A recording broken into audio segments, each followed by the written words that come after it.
매일 아침엔 굿모닝 앤 굿모닝 여러분들 주식 투자의 리더오프 굿모닝 식스입니다. 오늘도 글로벌 이슈들과 뉴욕 시장 어떻게 마감했는지 확인하면서 힘차게 하루 시작해 보도록 하겠습니다. 자, 뉴욕 3대 지수가 일단 혼조세로 거래를 마감하는 모습이었습니다. S&P 500 지수와 나스닥 지수는 오늘도 사상 최고치를 기록하면서 시장이 좋은 흐름을 나타냈는데요. 기술주가 강세를 보이면서 투자자들은 이제 다시 가치주의 시대는 조금 지고 다시 기술주나 성장주의 상승이 일어날 것이다 라는 기대감들이 그대로 좀 반영되는 모습이었습니다. 자, 이러면서 뉴욕 증시가 S&P 500 지수와 나스닥 지수는 오늘 다시 한번 상승세를 기록하는 모습이었고요. 반면에 다우 지수는 하락하면서 혼조세로 거래가 마감이 되는 상황이었습니다. 자, 업종별로 흐름을 체크해 보도록 하겠습니다. 11개 업종 가운데 5개 업종이 상승하면서 거래가 마감이 됐습니다. 기술주가 일단 가장 좋았다고 말씀드렸는데 기술주가 1.3% 상승했고요. 커뮤니케이션 섹터와 유틸리티, 경기 소비재 섹터는 좋은 흐름을 나타냈습니다. 자, 반면에 금융주와 에너지 섹터가 하락했는데 금융주는 최근에 좀 상승세가 있었고 이것을 조정받는 모습이었고 에너지 섹터 같은 경우에는 오늘 국제유가가 하락했습니다. 오펙 플러스 회의를 앞두고 있는 상황이고 여기에다가 코로나 변이 바이러스에 대한 우려감 때문에 국제유가가 조금 하락하는 양상이었는데요.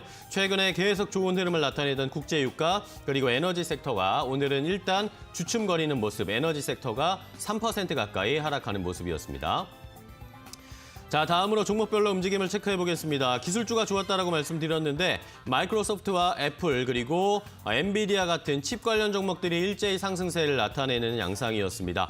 구글과 페이스북도 역시 좋은 상승세를 보여줬고 아마존과 테슬라도 역시 상승세, 반면에 에너지 섹터가 약했다라고 말씀드렸는데 엑슨모빌과 쉐브론이 2% 넘게 3% 넘게 각각 하락하는 모습이었습니다. 자, 페이스북이 오늘 조금 이슈가 있었는데 4%나 넘게 상승을 했습니다. 미국의 워싱턴 DC 연방법원이 페이스북의 주장에 모두 동의는 아니지만 이 FTC의 제소로 이것이 법적으로 불충분하다. 그것 때문에 기각돼야 한다는데 동의한다라고 하면서 페이스북의 손을 들어주는 양상이 됐습니다. 이러면서 오늘 페이스북이 4%나 넘게 상승세를 나타내는 모습이었고요. 자, 이러면서 페이스북의 시가총액이 1조 달러를 돌파했습니다. 페이스북의 역사상 처음으로 시가총액이 1조 달러를 오늘 돌파했다라는 페이스북의 이슈도 간단하게 체크를 해봤고요. 자, 다음 이슈들을 체크해 보겠습니다. 이슈들이 여러 가지가 오늘도 있는데 미국의 이 인프라 투자와 관련된 법안이 과연 어떻게 될 것인가. 일단은 민주당 지도부는 현재 상대적으로 합의가 용이한 인프라 법안은 양당 합의로 좀 통과시키기 위해서 절차를 갖는 모습이었고요. 반면에 복지와 관련된 가족계획 법안은 예산 조정 절차를 통해서 법안을 통과시킨다 이런 계획을 갖고 있는데 바이든 대통령이 지난주에 깜짝으로 이 두 개를 한꺼번에 통과시켜야 한다라는 식의 언급이 있었는데 이것에 대해서 공화당 측에서 조금 반발이 있었습니다. 자, 그런데 바이든 대통령이 이것에 한 발 물러서는 입장, 따로따로 통과시킬 수도 있다라는 언급이 나온 이후에 이러면서 공화당의 로 포트만 상원 의원이 그렇게 된다면 인프라 법안이 추진될 수 있다. 인프라 법안 이제 합의해 줄 수 있다라는 식의 언급이 나왔습니다. 이러면서 인프라 법안의 추진이 가능할 수도 있다. 조금 더 속도를 낼 수 있다라는 의견들이 시장에서 좀 나오고 있는 상황이었고요.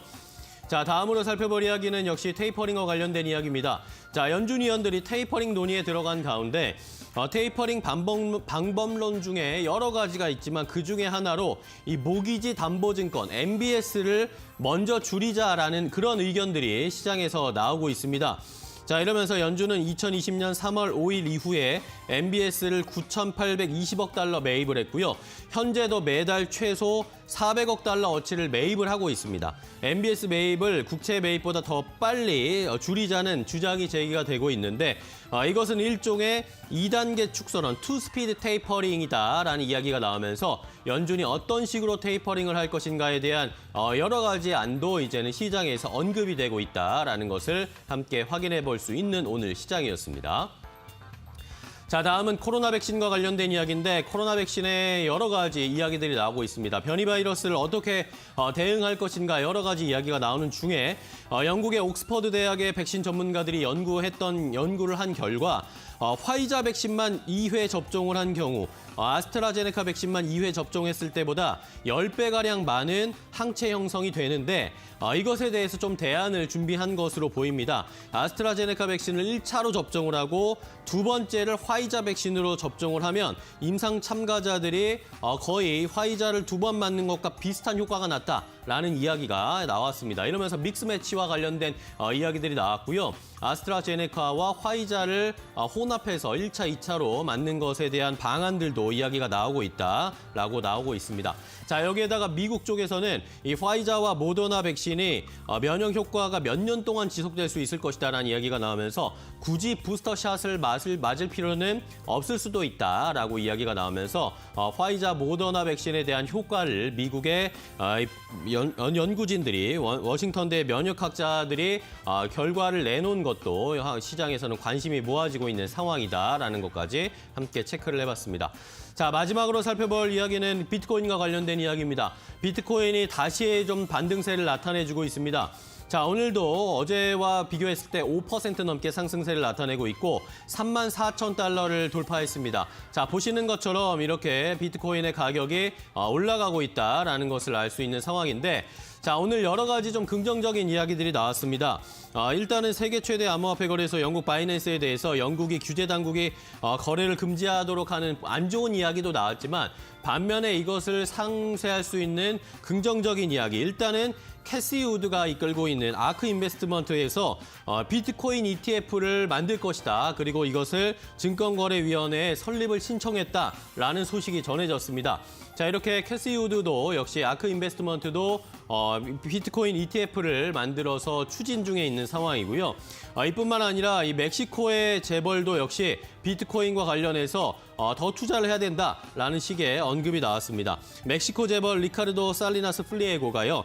자신이 보유한 은행이 멕시코 금융기관 가운데 최초로 비트코인을 수용하기 위한 작업을 진행하고 있다. 본인이 운영하고 있는 은행이 비트코인의 거래가 가능하도록 추진한다라는 이야기가 나오면서 이런 것들이 복합적으로 작용하면서 오늘 비트코인의 가격이 꽤 많이 올라가고 있다라는 것을 확인해 볼 수가 있었습니다. 지난주에 안 좋은 이야기들이 겹치면서 비트코인이 급락세를 나타냈는데 일단은 반등세를 나타내주고 있는 비트코인의 가격까지 함께 체크를 해봤습니다.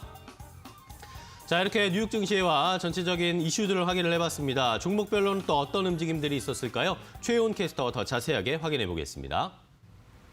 네, 글로벌 증시 마감 상황 짚고 가도록 하겠습니다. 간밤 뉴욕 증시 3대 지수 혼조 흐름으로 거래를 마감했습니다. 다우존스 지수는 0.4%의 하락세를 나타냈지만요. S&P 500 지수와 나스닥 지수는 다시 한번 상승 흐름으로 거래를 마감했습니다. 네, 그렇다면 간밤 시장에서 어떤 종목들이 움직였는지 차례대로 만나보시죠.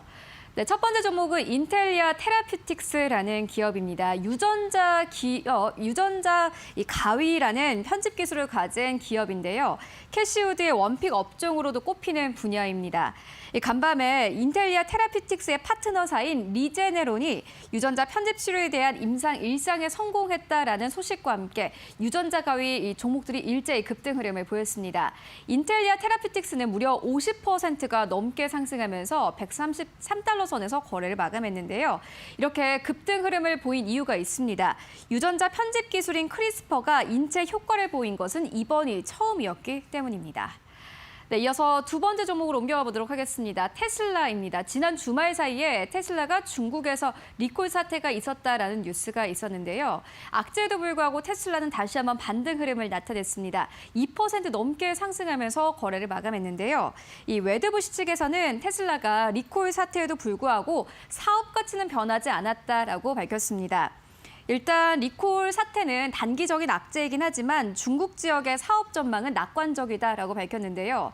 특히나 2022년까지 이 전체 매출 중 40%가 중국이 될 것이다라는 긍정적인 의견을 밝혔습니다. 이와 함께 2% 넘게 반등하면서 거래 마감했습니다. 하지만 우려를 나타낸 이 기업들도 있었습니다. 번스타인 측에서는요, 테슬라가 여전히 긍정적이지만 전기차의 경쟁은 점차 심화되고 있다라고 밝혔는데요.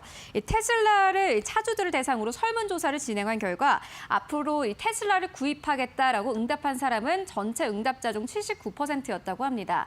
하지만 이전보다는 더 낮아졌다고 하는데요. 또 유럽 자동차 기업들이 생산한 럭셔리 전기차를 구입할 가능성이 높다고 대답한 응답도 이전보다 더 많아졌다고 합니다. 네, 이어서 세 번째 종목으로 옮겨가 보도록 하겠습니다. 크루즈 업종이 이 간밤 시장에선 전반적으로 급락 흐름을 나타냈습니다. 이 로얄 캐리비안의 2명의 10대 손님이 코로나19 양성 반응을 보였기 때문인데요. 이와 함께 로얄 캐리비안은 6% 넘게 급락했고 카니발은 7%가 넘게 하락하면서 거래 마감했습니다. 노르웨지안 크루즈라인도 무려 6% 넘게 급락하면서 이 크루즈 업종 전반적으로 6% 넘는 급락 흐름으로 거래 마감했습니다. 네, 이어서 다음 종목 만나보도록 하겠습니다. 일명 밈 종목으로도 불리는 베드베스앤비욘드입니다. 현지 시간으로 수요일 실적을 발표하게 되는데요. 실적에 대한 기대감이 높아지면서 주가가 급등 흐름을 보였습니다. 한 투자 운용사는 베드베스의 투자 의견을 상향 조정했습니다. 목표 주가를 $40로 제시를 했는데요. 투자 의견도 보류해서 매수를 올렸습니다. 매출이 전년 대비해서 70% 넘게 증가했을 것이다라는 긍정적인 의견을 밝혔습니다. 이와 함께 거의 6% 가깝게 상승하면서요. $30 선에서 거래를 마감했습니다. 네, 이어서 여섯 번째 종목 만나보도록 하겠습니다. 보잉입니다. 악재가 있었습니다. 미국 정부 측에서 이 보잉의 777X 모델에 대해서 2023년까지 비행 승인을 내주지 않을 것이다라는 외신들의 보도가 있었습니다. 일단 연방항공청은 안전기준과 인증기준을 충족하지 못한 항공기를 승인할 수 없다라고 밝혔다고 하는데요. 이와 함께 간밤 시장에서 3% 넘게 하락했고 $239 선에서 거래를 마감했습니다. 네, 이렇게 6가지 종목을 만나보고 왔는데요. 전문가의 시선은 어떨까요? SC글로벌센터의 김성규 소장 연결을 해보도록 하겠습니다. 안녕하십니까? 네, 안녕하세요. 네, 간밤 뉴욕 증시 3대 지수, 다우존스 지수를 제외하고는 모두 상승 흐름으로 거래 마감했습니다. 오늘 우리 증시 영향 어떻게 보십니까? 네, 일단 미 증시 어제 일단 다우존스는 좀 떨어졌고, 그다음 나스닥하고 S&P 500 지수가 지금 상승하는 모습 보여주고 있습니다. 현재 이 S&P 500 같은 경우는 신고가 경신하고 상승 추세가 지속되고 있는데, 이는 이전에 S&P 500 지수에서 편입되는 종목들이 기술주들이 많이 있어서 나스닥을 따라가지고 같이 상승하는 모습을 보여주고, 오히려 다우 같은 경우는 약간 그와는 다른 모습을 보여주고 있습니다. 이에 따라 국내 증시 같은 경우는 단기적으로는 미 기술주의 화랑으로 인해서 외국인 자금은 당분간 유입이 없을 것으로 보여서 일단은 횡보하면서 아주 완만한 상승세가 아주 지속될 것으로 보입니다. 그리고 미 증시 같은 경우 지금 현재 일주일 동안에 이번 주에 특히 고용지표하고 케이스철라 지수가 일단 대기하고 있기 때문에 이 주요 지표들에 관해 가지고 대기하는 모습을 보여주고 있습니다. 이에 따라서 고용지표와 그다음에 부동산 쪽에서 일어나는 부동산 발리 인플레이션이 과연 어느 정도까지 이 진척이 되어 있는지 이것에 대한 상황을 보고서 앞으로 투자의 방향이 결정될 것으로 보입니다. 이에 따라 국내 증시는 금주 한 주 동안은 일단 외국인 수급에 대해서는 크게 늘어나지 않고 거의 대부분 기관에 의해 가지고서 그 수급이 좌우될 것으로 보입니다. 일단 오늘 제일 중요한 것은 일단 연준에서 MBS 정확히 얘기하면 모기지 백 시큐리티 즉 모기지 담보 채권이죠. 이거의 증권에 대해 가지고 매입을 축소하겠다는 주장이 잇따라 나오면서 테이퍼링에 대한 그 사전 작업에 대한 이런 조짐을 보여주고 있습니다. 사실 이미 이전에 연준이 배드뱅크를 통해 가지고 부실했던 그 회사채들을 매입했던 것들을 이 자산을 다 매각을 했던 것에 이어 가지고 다시금 이제 유동성의 조정을 테이퍼링 없이 그에 준하는 그런 행위들을 가지고서 일련의 행위를 통해서 일단 진행을 하려는 그런 모습을 보이고 있습니다.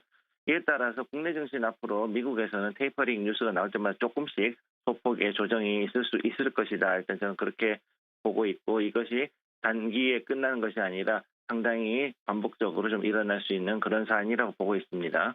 그리고 미 달러화를 좀 주목을 하셔야 되는데 현재 델타 바이러스의 창궐로 인해 가지고 이 위험 회피 심리가 다시 가동했습니다. 그래서 일단은 달러화는 일단 달러 인덱스가 상승 추세를 보여주고 있고 그리고 지금 현재 국내 증시에서는 달러화의 강세로 인해 가지고 앞으로 4분기 지금 단기 말고 4분기 정도에 됐을 때 외국인 자금의 유입 가능성도 높아졌습니다.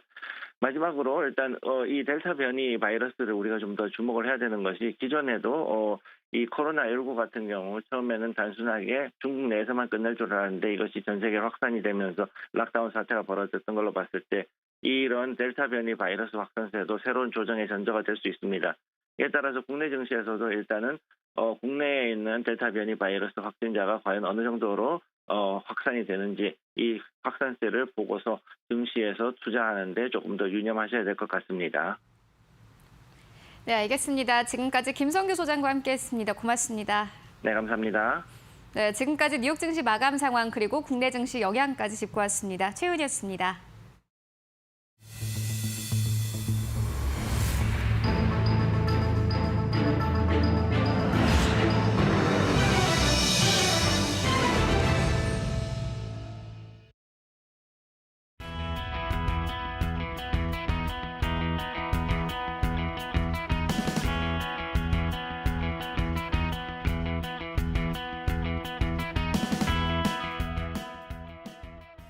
자, 글로벌 마감 시황 확인을 해봤고요. 이제 우리 시장과 연관지어서 또 어떤 일들이 있었는지 어떻게 대응해야 하는지 확인해 보겠습니다. 왓츠업 시간인데요. 오늘도 현대경제연구원 최영하 고문과 함께하겠습니다. 고문님 안녕하십니까? 네, 반갑습니다. 네. 네.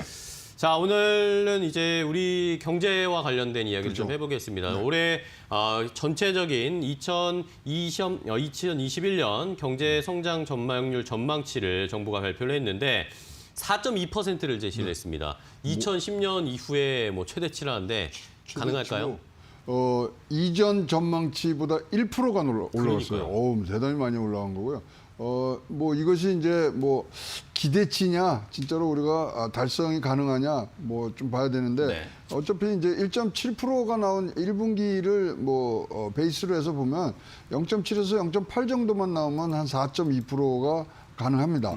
그래서 뭐 불가능한 숫자는 아닌데 앞으로 어떤 식으로든지 수출이 끌고 나가면서 내수가 살아야 되는 굉장히 어려운 일들을 앞에 두고 있지만 네. 충분히 할 수는 있다고 보여지는데 많은 이제 우리 뭐 소위 말하는 좋은 일만 많이 일어나야지 네. 되는 부분들이 있고요. 지금 이제 화면에 나오고 있습니다만은 이제 하반기에는 강한 회복 그리고 신속한 회복, 포용적 회복이라는 세 가지 키워드로 했는데 전체적으로 보니까 이제 미국에서 고압 경제라고 그러죠. 하이 프레셔 이코노미라고 그래서 네. 뭐 갖다 부었어요. 그것처럼 이제 우리도 굉장히 많은 양의 자금이 투자될 것 같습니다. 작년에 66조 8천억 정도가 이 코로나 관련돼서 지금 쓰였거든요. 네. 근데 지금 이제 추경에만 해도 지금 30조에서 35조 우리가 생각하고 벌써 쓴 돈이 한 14조 돼요. 네. 그래서 진짜로 물대포를 쏘는 듯한 그러나 빠르게 이런 것들이 끌어올리는 경제 회복은 굉장히 앞으로도 좋은데 걱정이 되는 게 하나 있죠. 네.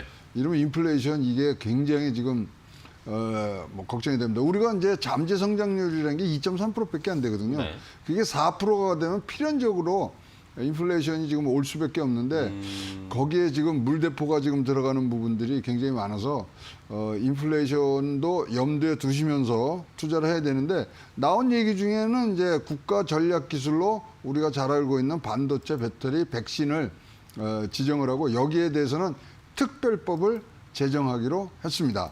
네. 그리고 7월 말 중에 특별법이 나오고요. 그다음에 이제 우리나라의 주요 산업별로 해운, 배터리, 조선, 자동차, 벤처 뭐 이런 것들은 주요 사업별로 시간차를 두면서 도약 지원 방안을 계속해서 발표해 나가는 그런 계획들을 어저께 얘기를 했거든요. 네. 따라서 이런 것들은 보시면서 그때그때 타임리하게 여러분들이 투자를 들어가시면 되는데 가장 큰 발표 중에 하나는 7월 중에 뉴딜 진화 계획을 발표를 합니다. 네, 이게 뭐죠? 그래서 진화형 로봇, 우리 뉴딜, 한국형 뉴딜을 우리들이 어떻게 지금까지 네. 성장을 해왔고 어떤 식으로 지금 발전이 되고 있느냐를 했는데요. 뭐 지능형 로봇이랑 메타버스, 그다음에 뭐 소프트웨어, AI 등등에 관한 여러 가지의 뭐 발표들이 있을 것 같습니다. 또 이것도 이제 7월 말에 한꺼번에 이제 들어오고요. 그다음에 아까 말씀드린 3대 국가 전략 뭐 기술, 배터리, 백신, 반도체 여기에는 2조 플러스 알파의 돈이 지원이 바로 되기 때문에 네. 조금 더 빠른 효과를 나타내라고 보여집니다. 네. 자, 그렇다면은 이런 경제 전망 그리고 하반기의 경제 정책을 어떻게 운영할 것인가 여러 가지 이야기가 나왔는데 뭐 IMF라든지 해외 투자은행들이 예상을 했던 것보다 일단은 정부는 더 높은 경제 성장률 전망치를 제시를 했습니다. 네. 자, 그렇다면 이런 계획들에 따라서 우리 수혜주들 어떤 것들을 좀 체크를 해보면 좋을까요? 자, 우리가 이런 부양책이 지금 굉장히 모양새가 아까 말씀드린 대로 미국의 하이프레셔 고압 경제에 비슷하게 지금 하고 있거든요. 네. 그렇다면은 이 수혜주도 비슷하게 나오지 않겠냐. 그래서 반도체, 배터리, 백신 뭐 굉장히 좋은 이제 소재들을 만났습니다만은 미국의 증시 부양책이 나왔을 때 가장 많이 오른 게 금융주입니다. 그렇죠. 예, 금융주가 어차피 이런 돈들이 이제 흘러가고 돌아다니는 부분들이 있고 또 어떤 것이 있냐면 이렇게 하면 인플레이션이 오고 금리가 올라갈 수밖에 없거든요. 그렇죠. 금리가 올라가면 금융주는 100% 예대 마진이 좋아지기 때문에 올라가는 부분들. 그래서 지금 10대 뭐 모건 스탠리가 꼽은 10대 수혜주 중에 8개가 금융주가 올라가 있어요. 그런 식으로 봤을 때 금융주 지금 좋아지고요. 이런 것들은 이제 항상 투자를 수반을 합니다. 따라서 건설주. 그 다음에 재미난 게 이제 배당주들이. 배당주요? 예, 배당주가 또 눈에 띄게 미국의 그러니까 경기 부양책 이후에 굉장히 두각을 나타낸 부분들이 있어서 이런 걸 중심으로 해서 지금 약간 저평가돼 있는 부분들을 여러분들이 공략을 하시면 이거는 뭐 한 1년 정도 뭐 중기 정도의 보유를 하신다고 생각하면은 내년에 인플레이션 올 수 있는 확률이 이렇게 돈을 많이 쓰면 많거든요. 그렇죠. 그렇다면 금융주는 더욱더 빚을 바랄 수 있는 그런 여지가 있기 때문에 여러분 한번 추이를 잘 보셔야 되고요. 이번 주 말이면 이제 7월 2일 날 네. 미국의 이제 고용 지표가 나오지 않습니까? 그렇죠. 마지막 시험을 치른 다음에는 이러한 효과들이 다음 주 장에는 오롯이 지금 들어갈 수밖에 없어서 좋은 지금 서치를 하신 후에 투자에 활발하게 지금 하실 수 있는 네. 썸머 랠리의 초입에 있다고 보여집니다. 네, 좋습니다. 자, 이렇게 경기 부양책에 대한 효과, 미국의 선례를 한번 확인을 해보면 아무래도 금융주들이 좀 효과를 볼 가능성이 높다. 금리 인상에 대한 이야기도 계속 나오고 있는 상황이고, 뭐 배당주도 마지막 말씀해 주셨지만 금융주들의 배당도 워낙 좋은 상황인데 그렇죠. 얼마 전에 또 우리나라에서도 금융지주들의 이 배당과 관련된 제한을 좀 풀어주는, 느슨하게 해주는 영향이 있었기 때문에 금융주를 한번 좀 잘 살펴보는 것도 좋은 포인트다라는 의견을 주셨습니다. 자, 그렇다면 이제 시장에 그리고 뉴욕과 전 세계 시장을 들썩거리게 하는 셀럽들의 말말말 확인해 보도록 하겠습니다. 셀럽은 말했지 강민정 캐스터와 먼저 확인해 보겠습니다. 안녕하세요. 셀럽은 말했지 강민정입니다. 오늘도 경제계 각양각색 셀럽들의 발언 제가 쏙쏙 뽑아서 준비해봤습니다. 자, 연준이 현재 딱 좋은 경제 상태, 즉 골디락스를 만들었다라는 셀럽의 말말말이 나왔습니다. HSBC의 최고 투자 책임자 윌리엄 셀스의 말말말 들어보도록 하겠습니다. 자, 일부 투자자들이 worried about, 걱정했었던 시나리오 바로 이것이죠. 페드, 연준이 평균 인플레이션 목표치를 맞추기 위해서 slow to act, 너무 느리게 움직인 나머지 인플레이션이 spiral out of control, 통제를 벗어나서 스파이럴, 치솟을까 봐 그 점을 우려했었다라고 말을 했습니다. 하지만 이 같은 시나리오 다음 말말말 확인해 볼까요? 자, 이런 시나리오는 much less likely, 이제 가능성이 아주 적어졌다라고 말을 하면서 그래서 이제는 저는 생각합니다. almost Goldilocks scenario again, 거의 골디락스 시나리오가 나왔다고 본다. 즉, 연준의 FOMC 통화정책 이후에 완화적인 현재의 통화정책은 유지를 하고 반대로 인플레이션은 조금 억제를 하는 그런 균형 있는 시나리오가 나왔다고 본다라고 이야기를 했습니다. 자, 연준의 FOMC 결과에 대해서 아직까지도 다양한 해석이 이뤄지는 가운데 여기에 대한 고모님의 의견도 궁금합니다. 자, 스튜디오 통해서 들어보실게요. 자, 첫 번째 이야기부터 체크를 해보도록 하겠습니다. 윌리엄 셀스 이야기인데 이 골디락스 시나리오가 나왔다라는 의견입니다. 근데 월스트리트가의 문법 중에 하나가 네. almost라는 말을 쓰면은 아직 갈 길 멀다는 겁니다. 그런가요? 예. 이것에 희망적인 부분들이 많지만 아직도 갈 길은 멀다는 걸 할 때 표현이 뭐 그 뜻으로 Almost. 썼는지 뭐 이거는 저 앞뒤를 더 봐야 되겠습니다만 almost가 굉장히 지금 사실은 눈에 거슬리는 모호하네요. 예, 아직 골디락스는 오지는 않았는데 조금 더 지표들을 봐야 될 것 같다는 부분들이고 그러나 방향성은 분명히 골디락스로 지금 가고 있다는 부분들이 분명히 여기 있습니다. 그래서 아마 이제 almost란 단어가 다음 달에 빠지게 될 조건은 경기부양책 합의가 되고 70% 이제 넘어가고 내수가 이제 좋고 그다음에 고용지표 나오지 않습니까? 그쵸. 고용지표 지금 68만 3천 명 지금 생각하고 있거든요. 오. 그것이 넘어가는 순간 골디락스. 골디락스의 앞에 수식어인 올모스트가 빠지면서 좀 더 좋은 방향으로 진행이 될 것 같습니다. 네, 좋습니다. 일단은 윌리엄 셀스도 바람이라고 해야 될까요? 얼머스트에다가 조금 희망이나 바람을 이렇게 좀 투영시킨 게 아닌가. 얼머스트에 대한 해석을 자세하게 고모님께서 해주셨습니다. 자, 그럼 다음 셀럽의 이야기도 또 확인해 보겠습니다. 다음 셀럽은 누구죠, 강민정 캐스터? 네, 다음 셀럽은 투자에 대해서 조금 더 구체적으로 이야기를 해줬는데요. 태양광 관련주와 전통적인 에너지 관련주 가운데 뭘 사면 좋을지 다음 셀럽의 이야기 들어보시죠. 자, 크레이그 존슨, 파이퍼 샌들러의 크레이그 존슨 이야기 들어보도록 하겠습니다. 이 태양광과 에너지 가운데 I don't think it's too late to buy either of them. 둘 중 무엇을 구입해도 완전히 늦은 시기는 아니라고 본다라고 이야기를 하면서요. 하지만 장기적인 관점에서 봤을 때 이 태양광 ETF보다는 엑손모빌이 있는 엑셀이 이 에너지 관련 ETF를 사겠다라고 말을 했습니다. 자, 크레이그 존슨은 차트 분석가인데 이 차트를 분석한 결과를 토대로 이렇게 추천을 했습니다. 그렇다면 과연 고모님의 분석 내용도 궁금한데요. 자, 다시 스튜디오에서 받아주시죠. 자, 다음 이야기는 크레이그 존슨의 이야기인데 이 기술적 분석을 해봤더니 네. 에너지 섹터가 차라리 더 낫다라는 의견을 줬습니다. 고모님은 어떻게 보세요? 그러니까 뭐 안 봐도 뻔한 게 그레이그 존슨이 5년짜리 차트, 2년짜리 차트, 1년짜리 차트 놓고서 본 것 같은데 사실 5년짜리를 보면요. 이런 에너지 섹션은 마이너스 17%입니다. 그리고 2년짜리를 보셔도 한 마이너스 10%.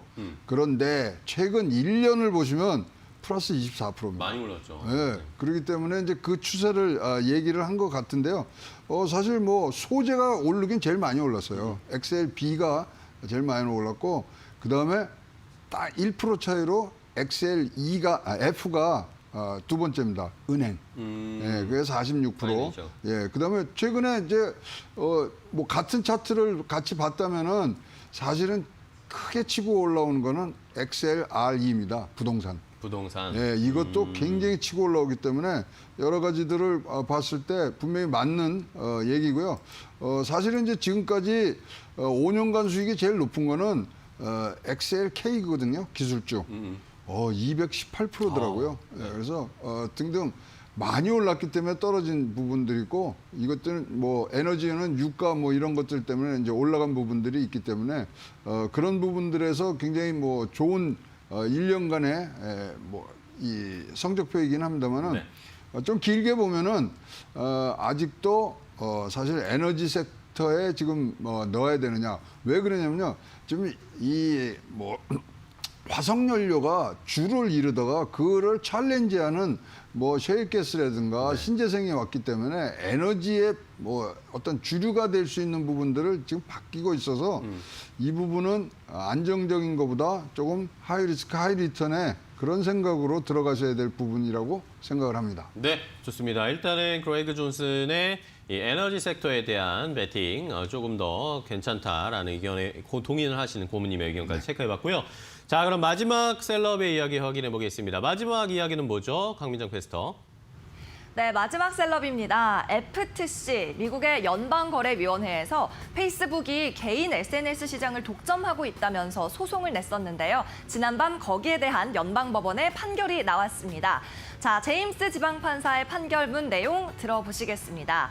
The FTC, 연방거래위원회는 failed to plead, 입증을 실패했습니다. 라고 말했고요.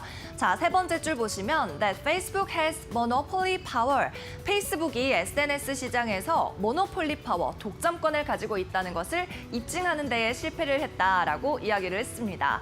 자, 이렇게 독점 소송에서 승소한 페이스북의 주가 지난밤 4% 급등하면서 마감을 했는데요. 여기에 대한 스튜디오의 분석 들어보시면서 저는 이만 물러가도록 하겠습니다. 저는 내일도 각양각색 셀럽들의 말말말로 찾아올게요.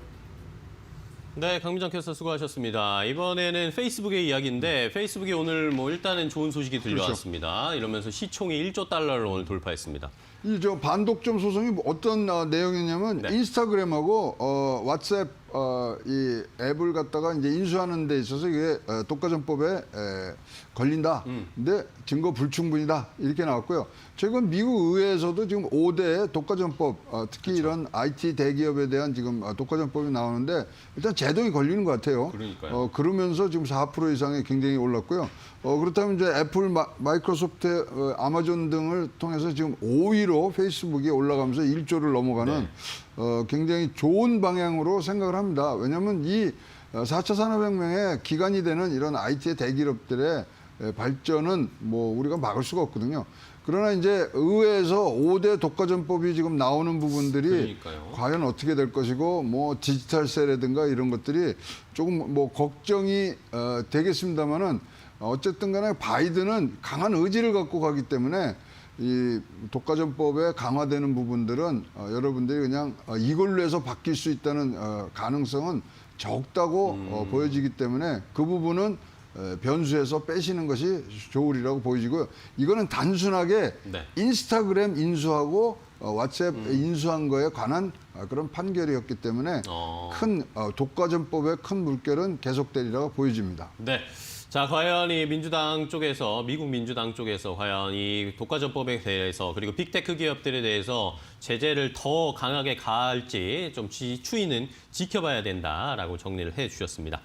자, 오늘 또 최영호 군과 함께 왓츠업 그리고 셀러본 마레지까지 확인을 해봤습니다. 또 재미있는 이야기, 좋은 인사이트 주셔서 감사하고요. 내일 뵙도록 하겠습니다. 네, 고생 감사합니다. 많으셨습니다. 네. 고맙습니다. 자, 이제 우리 시장으로 또 돌아오겠습니다. 어제 강한 시세를 보여줬던 에코플라스틱을 잡지 못하셨다 하시는 분들을 위해서 또 대안주 2개까지 준비했습니다. 과연 오늘 기대해도 괜찮을지 잠시 후에 공개하도록 하겠습니다.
자, 오늘 기대해도 괜찮을 종목은 바로 에코플라스틱입니다. 에코플라스틱 어제 20% 가까이 상승하면서 거래가 마감이 됐는데요.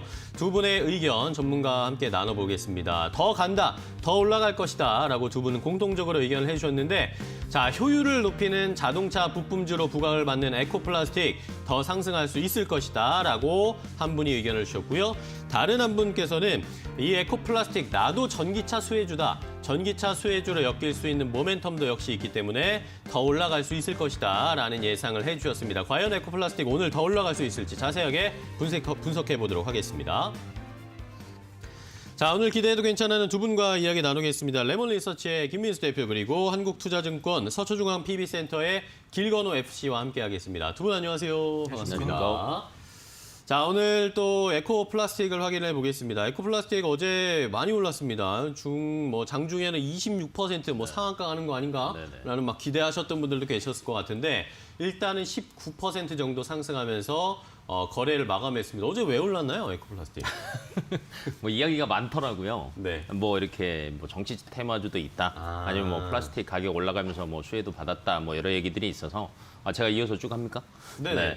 뭐 여러 가지 이야기들이 있는데 그냥 보면은 이제 저희가 이제 차량 경량화에 대한 수혜주로서 이렇게 보셔도 될 것 같아요. 왜냐면 이제 전기차가 어찌됐건 이제 계속 뭐 정책적으로나 아니면 뭐 저희가 진짜 경제적으로나 많이 사용할 수밖에 없잖아요. 그러다 보면은 연비를 저희가 생각 안 할 수가 없는데 왜냐면 이제 기존에 뭐 휘발유나 이렇게 주유소 같은 경우에는 굉장히 많지만 아직 그래도 전기차 같은 경우에는 인프라가 그렇게 많지는 않거든요. 그러다 보면은 연비를 생각할 수밖에 없는데 그래서 이 그 전고체 배터리 이런 얘기도 계속 나오고 효율을 올릴 수 있는 것들을 계속 찾을 수밖에 없거든요. 그러다 보니까 그 차량 무게를 뭐 가볍게 할 수밖에 없습니다. 이 경량화를 할 때 또 들어가는 게 뭐 알루미늄 같은 것도 많이 들어가지만 최근 들어서는 이 플라스틱도 굉장히 많이 들어가거든요. 이 범퍼에도 들어가고 휠 케이스에도 들어가고 그다음에 이제 리어 램프라고 하잖아요. 그러니까 내외장용으로 플라스틱 부품들이 굉장히 많이 사용되고 있습니다. 그런데 이제 그 중에 이제 뭐 에코 플라스틱이라는 회사가 뭐 주력 제품으로 현대 기아에 납품을 많이 하고 있고요. 뭐 최근 들어서 또 코롱 플라스틱이라고 있습니다. 뭐 차량 경량화 관련 또 수혜주로 얼마 전에 또 최고점 찍었거든요. 예, 그에 따른 영향도 있는 것 같아 보이기도 하고 그다음에 이제 플라스틱 자체 수요가 굉장히 많이 늘어났습니다. 늘어나다 보니까 뭐 한 10개월 전에 비하면 가격이 한 3배 이상 올랐다고 하더라고요. 그래서 이게 판가에도 또 반영이 되면서 영업이익이나 이런 것들이 조금 더 좋아질 것으로 예상이 되고 있어서 그런 영향을 받지 않았나 싶습니다. 네, 좋습니다. 말씀해 주신 것처럼 어제 또 정치 테마주로 약간 부각이 되기도 했고 하지만 또 이면을 더 들여다보면 이 자동차 경량화와 관련된 부품들을 만들고 있기 때문에 이것도 에코플라스틱도 전기차 수혜주로 엮일 수가 있는 상황 이런 이야기들이 계속 엮이고 있습니다. 자, 뭐 이것과 뭐 궤를 비슷하게 같이 하죠. 효율을 높이는 자동차 부품주로서 에코플라스틱 김민수 대표님은 앞으로 더 상승할 수 있을 거라고 보세요? 네, 지금 정치 테마 쪽은 잘 모르겠고요. 네, 그냥 이쪽이 트렌드인 것 같습니다. 네네, 그러니까 그쵸. 돌아가면서 관련된 종목이 움직인다라고 하게 되면 이쪽에 대한 실적에 그리고 또 변화 가능성들이 상당히 높구나라고 보시는 게 더 맞지 않나 생각되고 있고요. 특히 플라스틱 범퍼 쪽에 강점이 있다가 점진적으로 확산되는 상황들인데 네네. 특히 자회사가 뭐 아이아, 뭐 코모스 이런 회사가 있는데 처음에 고무 부품이나 아니면은 또 여러 가지 밸브 이런 쪽으로 들어가다가 기아 쪽으로 많이 들어갔었고요. 네네. 그러다가 이제 오히려 현대차 쪽으로 이번에 신차 쪽으로 확대된다라고 하게 되면 기대감이 높은 상황들인데 실적만 보게 되면 2016년도부터 작년까지 별로 안 좋았습니다. 그러다가 1분기 때 실적을 보다 보니까 상당히 턴어라운드를 할 수 있는 기반을 마련했다라는 쪽으로 이어지면서 네. 올해 이 기조만 나오게 되면 지금 주가가 비싸지 않다고 보여지고 있는데 그런데 하나 약간 부담은 부채 비율이 한 470% 된다는 거는 약간 네. 부담은 된다고 보여지는데 돈 잘 벌어서 부채 갚아야죠. 네, 그러면 네. 괜찮지 않을까 싶은데 이런 상황들 올해 계속 지켜봐야 될 것 같습니다. 네, 좋습니다. 자, 에코플라스틱 어제 좋은 흐름을 나타냈습니다. 뭐 정치 테마로도 엮였다라고 하면서 이슈를 보시는 분들도 계시겠지만 이 회사 자체의 내부적인 모멘텀들을 봤을 때 뭐 전기차라든지 자동차 경량화 관련된 부품으로서 최근에 뭐 트렌드니까요. 이것에 함께 편승하고 있는 에코플라스틱 실적 턴어라운드 하면서 주가도 더 갈 수 있을지 잘 한번 확인해 보시면 좋겠습니다. 자, 저희가 이렇게 전해드리는 방송 내용은요. 시청자 여러분들의 투자에 참고가 되는 내용 알려드리는 겁니다. 최종 투자 판단과 결정은 시청자 여러분들께서 직접 내리셔야 한다는 것은 다시 한번 강조드리고 넘어가겠습니다. 자, 그렇다면 에코플라스틱 어제 너무 많이 올랐다. 그리고 부채 비율 이런 거 좀 봤을 때 나는 건실한 기업 좀 찾고 싶다 하시는 분들이 계실 것 같아서 저희가 또 대안주 2가지를 준비를 했습니다. 오늘 에코플라스틱의 대안주 2가지는 어떤 종목일지 두 분이 가지고 오신 한 종목씩 바로 공개하겠습니다. 자, 오늘 에코플라스틱의 대안주 2가지를 공개하도록 하겠습니다. 뭐 자동차 부품으로서 연관되어 있는 종목 중에 다른 것을 한번 보자.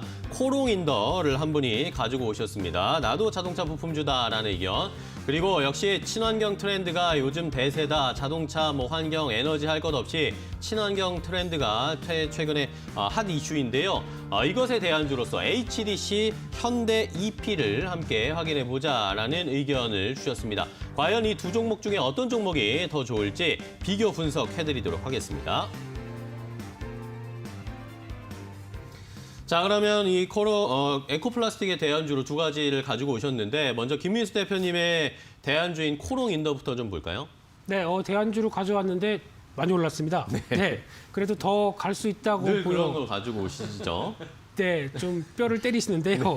네, 그럼에도 불구하고 지금 최근에 올라가는 패턴이 지금 시장의 트렌드에 맞다라는 관점 쪽에서 계속 확인해야 될 것 같고요. 어제는 또 리포트까지 나오다 보니까 좀 더 강했는데 그럼에도 불구하고 지금 소재 쪽에 또 하나의 강자 쪽으로 자리 잡고 있다는 쪽으로 바라보고 있는데 특히 이 회사 같은 경우 과거부터 어떤 소재 쪽에서 산업 자재, 화학 소재, 패션, 필름 전자재료 이런 식으로 고른 매출 비중을 가지고 있다가 최근에 산업 자재 쪽이 좀 더 확대가 되고 있는 상황들인데요. 이쪽을 보게 되면은 자동차 쪽과 연관시켜 봤을 때 산업 자재 쪽에서 타이어 코드라고 그러죠.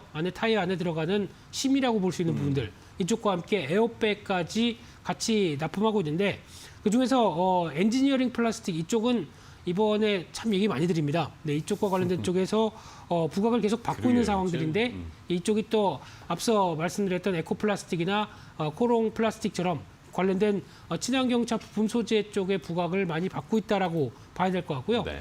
이런 쪽에 대해서 매출이 늘어나다 보니까 산업 자재가 예전에 비슷한 매출 구조 쪽에서 확 뛰는 그런 변화로 나가고 있는 상황들인데 근데 최근에 흐름을 보게 되면 또 소재나 화학주 같은 경우 대표적으로 실적이 상고하지 않느냐. 그래서 또 피크아웃 가능성도 계속 있다고 보여지고 있는데 네네.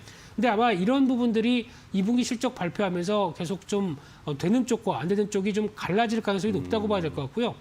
차별화 가능성이 계속 이어지는 만큼 그에 따라서 아마 코롱 인더는 되는 쪽으로 바뀌지 않을까 생각되고 있는데 그런 쪽에서 올해 영업이익이 3천억대 정도까지 보여지면서 작년 대비해서 한 95% 이상 증가할 걸로 보여지고 있는데 네. 분기 실적 자체가 2분기가 어떤 단기 피크가 나올 가능성은 아니지 않느냐라는 관점 쪽에서 여전히 하반기에도 자동차 쪽에 대한 산업 자재가 실적을 끌 수 있겠다 이렇게 바라보고 있습니다. 네, 좋습니다. 자, 이렇게 김민수 대표님께서는 일단은 코롱 인더를 대안주로 좀 알려주셨는데요. 엔지니어링, 플라스틱, 이런 이야기 계속 나오고 있는 상황이고 그중에서도 자동차 부품주로서도 부각을 받을 수 있는 코롱 인더가 좋겠다. 많이 올라왔지만 더 갈 수 있을 것이다. 라는 의견을 주셨습니다. 자, 어떻게 보세요? 길건호 FC께서는 코롱 인더 더 갈 수 있을 것 같아요. 김민수 대표님의 의견 어떻게 보십니까? 제가 며칠 전에 다른 데서 이제 코롱 인더를 얘기를 했었는데 예. 그때 리포트 나왔을 때 이제 코롱 인더 자체가 이제 방금 얘기했던 이제 타이어 코드를 얘기하는데 타이어 코드에 아라미드를 조금 또 섞습니다. 왜 그러냐면 친환경차가 계속 나오다 보니까 이 중량이 늘어나잖아요. 그쵸, 그래서 이 중량을 안전하게 버티려면 좀 튼튼해야 되거든요. 그러다 보니까 타이어 수요도 살아날 때 이 매출 자체가 살아날 수밖에 없는 구조여서 그 타이어 코드랑 아라미드, 그다음에 아라미드 자체도 이제 차량 경량화 트렌드에 맞춰서 계속 이제 강성화된 제품이 계속 나오고 있거든요. 그런 측면에서 본다라고 하면 당연히 수혜를 볼 수밖에 없는 주이지 않을까 생각합니다. 네, 좋습니다. 길건호 FC께서도 코롱 인더 다른 데서도 한번 이야기를 하셨다. 얘기를 주셨어. 네, 일단은 좋게 보고 계신다라는 걸 알 수 있었습니다. 자, 그렇다면 이 길건호 FC께서 가지고 오신 종목도 볼까요? HDC 현대 EP입니다. 네, HDC 현대 EP인데 너무 기니까 현대 EP로 얘기하겠습니다. 이제 현대 EP 같은 경우에는 이제 원래 전기차, 수소차가 이제 친환경차 트렌드잖아요. 그쵸. 근데 요즘에는 이제 소재도 친환경이 트렌드인 것 같아요. 그래서 얼마 전에 이제 CJ 제일제당이랑 그 합작법인 설립하겠다, MOU 체결하겠다라고 해서 발표를 했거든요. 네네. 그러면 도대체 이게 뭐냐라고 그러니까 하면은 제일제당이랑요? 맞아요. 그러니까 이게 친환경 소재를 활용해가지고 그러니까 혼합을 하는 겁니다. 혼합을 해서 바이오 플라스틱을 만든다라는 건데 그 이제 현대 EP 같은 경우가 이제 국내 최대 컴파운딩 기업입니다. 컴파운딩이 뭐냐면 2개 이상의 소재를 섞는 거를 컴파운딩이라고 하는데 가장 큰 이제 우리나라 대표 기업이라고 볼 수 있고요. 여기에서 이제 바이오 플라스틱을 대량으로 만들어서 이제 CJ 제일제당이 당연히 납품을 하겠죠. 그래서 포장재나 이런 것들로 사용도 하겠지만 자동차 내장재에도 사용할 계획도 가지고 있어서 조금 이제 친환경 트렌드를 맞춰 간다라고 하면 뭐 조금 그래도 수혜를 받을 수 있지 않을까라고 생각을 하고 있고, 그다음에 가전에 들어가는 그 저희가 흔히 생각하는 냉장고 안에 플라스틱 제품들 많잖아요. 그것도 생산을 하고 있습니다. 추가적으로 건자재를 생산하고 있는데 최근 들어서 조금 이슈가 되는 것들이 있는데 이제 건축물 마감재 중에서 불연재들 있잖아요. 네네. 근데 이제 최근 들어서 이제 건축법이 이제 조금 바뀌면서 6월 말, 12월 말에 2차례 걸쳐서 화재 안전성 성능 시험을 앞두고 있어요. 그럼 이때 이제 성능성을 하는 때 뭘 하냐면 단열재를 생산을 하는데 이거에 대한 이제 조금 규정이 조금 세졌다라고 보시면 되는데, 네. 기존의 단열재는 이제 한쪽 면만 했는데 앞으로는 앞면, 옆면, 측면, 뭐 뒷면까지 모두 다 해야 되거든요. 그러다 보면 이제 준불연 이 성능이 얼마나 좋냐를 따져야 되는데 우리나라의 대표적인 기업 중에 하나가 LG 하우시스, KCC, 벽산, 현대 EP가 있어요. 그래서 이제 그에 따른 수혜도 분명히 볼 수 있을 거라고 생각이 들고요. 최근 이제 거래량 이런 것도 보더라도 그 기관이 7거래일 순매수입니다. 네. 네, 그래서 이제 거래량도 굉장히 좋고, 그다음에 외국인도 이제 뭐 샀다 팔았다를 반복을 하고는 있지만 뭐 최근 뭐 10일을 기준으로 한다라고 하면 순매수가 훨씬 더 많거든요. 그래서 이런 매수세까지 붙어준다라고 하면 충분히 앞으로 조금 더 올라갈 수 있지 않을까 싶습니다. 네, 좋습니다. 자, 이렇게 길건 FC께서는 HDC, 현대 EP, 이 코롱 에코플라스틱에 대안주로 가지고 오셨는데, 김민수 대표님의 의견도 좀 들어봐야 되겠습니다. 친환경 자동차 소재, 이런 쪽으로 좀 부각이 되고 있는데요. 네, 이 종목은 제가 뭐라고 못하겠습니다. 뭐예요? 지난번에 코롱 플라스틱 하면서 대안주로 말씀드린 종목이었기 때문에 서로 또. 네, 네. 여기서 뭐라고 하게 되면 제가 뭐 이상한 사람이죠. 그렇죠? 네, 좋은 얘기를 해주시면 되죠. 네, 좋습니다. 네. 이상입니다. 네, 이렇게 말씀드려야 될 것 같은데 특히 말씀하셨던 바이오 플라스틱 관련된 쪽이 있는데 이쪽이 이제 하나의 성장 동력으로 자리 잡을 거는 맞다고 봐야 될 것 같고요. 네, 특히 이제 저희가 바이오 플라스틱을 볼 때 어떤 특정 조건 하에서 분해가 되는 경우가 있고 네. 특히 어떤 일반적으로 그냥 밖에 놔둬도 어떤 처리가 되는 경우가 있는데 후자에 해당됩니다. 그러다 보니까 훨씬 더 고기능성, 그러니까 즉 좀 더 많은 어떤 공정을 요하는데 이쪽이 CJ 제일제당과 변화가 들어온다라고 하게 되면 기대감이 높다라고 봐야 될 것 같습니다. 네, 좋습니다. 자, 이렇게 오늘 에코플라스틱에 대안주로 2가지를 주셨는데, 오늘 시청자분들도 유튜브에서 막 갑론을박이 펼쳐지고 있습니다. HDC 현대 EP 좋다. 코롱인더는 고수의 영역 같다. 뭐 이런 이야기 나오고, 코프라가 더 좋은 거 아니냐. 코프라도 근데 전에 김민수 대표님 한번 말씀을 해주셨어요. 그죠? 그래가지고 네. 고르다가 아마 코롱인더를 가지고 오신 것 같은데, 자, 그렇다면은 이렇게 평가까지 함께 들어봤고, 그럼 가격 전략 좀 제시를 해 주셔야 되겠죠. 일단은 길건호 FC의 HDC 현대 EP부터 가격 전략 한번 들어볼까요? 현대 EP는 이제 지금 많이 오르긴 했습니다. 네. 그래도 뭐 그렇게 조정이 많이 올 것 같지는 않아요. 그래서 이제 한 지금 가격대인 6,300원, 6,400원대 한번 보시고 들어가시는 게 나쁘지 않을 것 같고요. 정고점이 한 7,500원 조금 넘어서는데 정고점은 충분히 뭐 다음 분기 안으로는 그래도 가지 않을까라고 예상을 하고 있어서 목표가는 7,500원. 대신에 이제 손절가는 항상 조금 타이트하게 잡는 편인데 6,000원 정도 예상하시고 접근하시면 좋을 것 같습니다. 네, 좋습니다. HDC 현대 EP 가격 전략 들었고, 이번에는 코롱인더의 고수의 영역 한번 잡아보겠습니다. 가격 전략. 네, 딱 차트만 보면 많이 올랐다라고 볼 수 있는데 네. 그냥 추세가 강화되고 있다라고 표현하는 게 더 낫지 네. 않을까 생각되고 있고요. 월봉으로 보게 되면 이렇게 실적이 좋아지는데 아직 신고가 안 나왔습니다. 네, 그래서 지금 과거에 2016년도 보여줬던 흐름들까지 생각한다라고 하게 되면 9만 원대 진입이 이제 시간 문제가 아닐까 생각되고 있고요. 네네. 그렇게 되면은 일단 한 9만 원대부터 한 9만 5천 원대 정도까지를 일단 목표가로 보면서 실적 변화와 함께 체크하는 게 맞겠다라고 보여지고 있고요. 손절가는 6만 7천 원대로 말씀드리겠습니다. 네, 좋습니다. 자, 이렇게 코롱인더의 가격 전략까지 9만 원까지 바라보고 계신 김민수 대표님의 시각을 함께 확인을 해봤습니다. 자, 이렇게 오늘 에코플라스틱의 대안주로 두 가지를 제시를 해드렸습니다. 나도 자동차 부품부주다, 코롱인더, 고수의 영역인 것처럼 보이지만 아직 신고가 오지 않았다라는 의견으로 함께 대안주를 주셨고요. 또 한쪽에서는 HDC 현대 EP, 친환경 트렌드, 지금 핫 이슈 트렌드를 따라가야 한다라고 하면서 에코플라스틱의 대안주로 두 가지를 제시를 해드렸습니다. 오늘 시장에서 한번 잘 체크를 해보시고요. 관심 종목에 넣어두시고 한번 잘 확인해 보시기 바랍니다. 자, 오늘 기대해도 괜찮은 두 분과 함께 이야기 나눠봤습니다. 레몬 리서치의 김민수 대표 그리고 한국투자증권 서초중앙 PB센터의 길건호 FC와 함께 좋은 종목 소개해 주셔서 감사하고요. 다음 시간에 또 뵙도록 하겠습니다. 고생 많으셨습니다. 고맙습니다. 자, 굿모닝 식스 오늘 저희가 준비한 소식과 정보는 여기까지입니다. 저희는 내일 아침 6시에 또 더욱 빠르고 정확한 정보 가지고 찾아뵙도록 하겠습니다. 자, 그리고 저희가 내일부터는 3일 동안 특집을 준비를 했습니다. 하반기에 이제 하반기가 찾아오는데 하반기에 어떤 업종, 어떤 종목들을 살펴봐야 될지 더 자세하게 특집을 준비했으니까 기대해 주시고요. 저희는 또 내일 아침 6시에 인사드리겠습니다. 끝까지 시청해 주신 여러분 고맙습니다.